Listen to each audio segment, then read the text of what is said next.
Kompas Bursa ini sudah kita dengar bersama, tandanya sudah waktu kita untuk melihat berita-berita ekonomi yang akan dibawakan oleh rekan saya Bima Marzuki ya dari Bursa Efek Indonesia.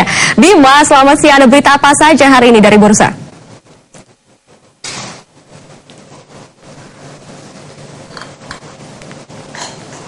Bagi perusahaan mineral dan batu bara untuk mengekspor keluar sebelum dimurnikan di dalam negeri.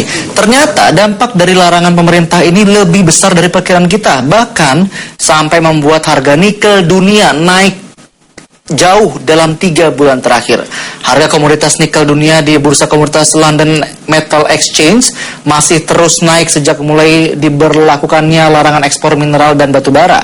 Pada hari ini penawaran nikel dunia ada di 15.380 dolar Amerika Serikat per metrik ton. Sudah naik sekitar 1.500 dolar dalam 3 bulan terakhir atau melonjak sekitar 11%. Indonesia memang salah satu produsen nikel terbesar di dunia. Pada tahun 2012, Indonesia memproduksi 320.000 metrik ton nikel dengan cadangan sebesar 3,9 juta metrik ton, kedua terbesar setelah Filipina.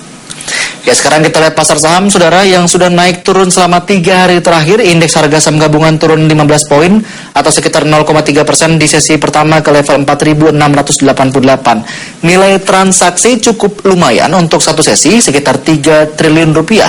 Nah, kalau tadi kita bicara dampak dari larangan ekspor mineral ke harga nikel, kita lihat dampaknya ke harga saham perusahaan tambang yang selama ini mengekspor nikel.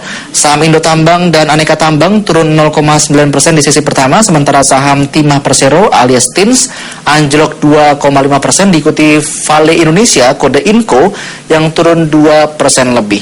Tidak cuma saham perusahaan tambang, sebagian besar dari saham unggulan juga turun hari ini. Yang paling dalam turunnya adalah saham London Sumatera kode LSIP yang minus 3,8%, lalu ada saham AKR Korporindo yang anjlok 2,3%, diikuti satu lagi perusahaan tambang PT Bukit Asam yang anjlok 2,1%. Nah, kalau melihat kondisi di bursa regional Asia, sepertinya akan sulit bagi IHSG untuk bangkit di sesi kedua. Kita lihat Nikkei 225 Jepang anjlok 2,4% ke bawah 15.000.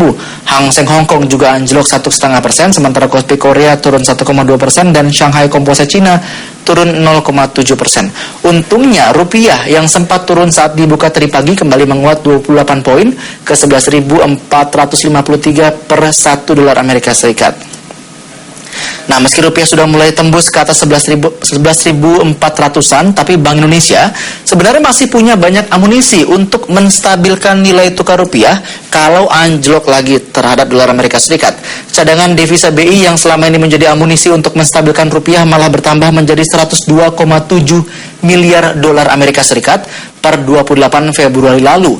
Jumlah cadangan devisa ini naik sekitar 2 miliar dolar dalam jangka waktu 1 bulan dan mampu membiayai hampir 6 bulan ekspor.